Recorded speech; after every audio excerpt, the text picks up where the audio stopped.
Congressman Adam Schiff says that, quote, the FBI and DOJ officials did not abuse the Foreign Intelligence Surveillance Act process, omit material information, or subvert this vital tool to spy on the Trump campaign, it claims. It also says the application did not include any, quote, salacious allegations about Mr. Trump.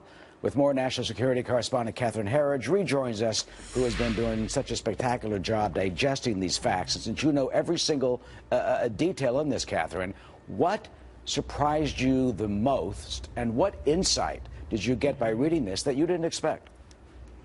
Well, going through the records, one of the most important points to refute from the Republican staff memo is that information about the DNC and Clinton campaign funding, the dossier, was never shared with this National Security Court or the FISA court. And when you go through the records, the 10 pages of the Democrats' rebuttal, this is never sort of directly challenged. The other issue is that when you look at the paperwork itself, I think because the public is not that familiar with the FISA court or the National Security Court, that there's some basic principles that maybe are missed in the discussion. And what I would emphasize is that the FISA court is a court that really is what's called an ex parte court, which means that only one side is represented, and it's the government. And that means that it is incumbent upon the government. There's a special responsibility to provide all of the information to the National Security Court, even information that could work against the application itself and even challenge the credibility of the sourcing in the application. So the FBI and Justice Department, and this is not challenged by the Democrats, never directly identified the political roots of the dossier, so the DNC and the Clinton campaign, nor did they tell the court that Carter Page, for whom they were seeking a surveillance warrant, had worked directly with the FBI back in 2013,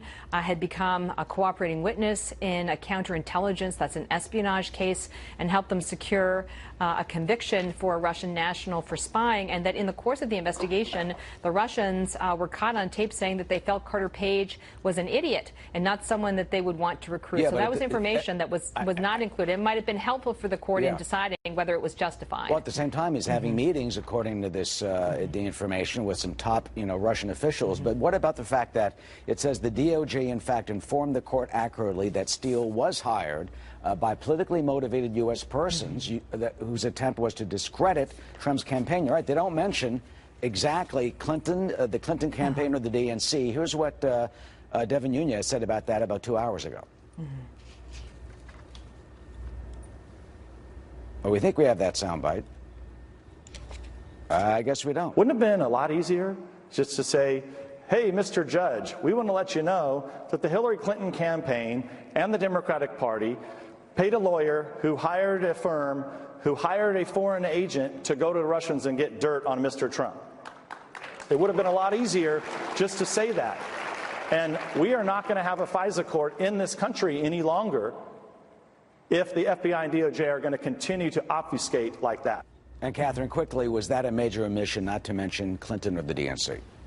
Well, as I said at the beginning, this is a court which is an ex parte court, which means that there's a special responsibility on the government to give the judges who grant surveillance warrants, and there's really no higher bar in our system, full visibility on the information and whether it supports or it undermines the credibility of seeking that warrant. Just a final point, which to me is kind of like a big picture forest versus the trees, which no one is talking about, which is that the FBI went and got a surveillance warrant for Carter Page back in 2016 at the height of the presidential election.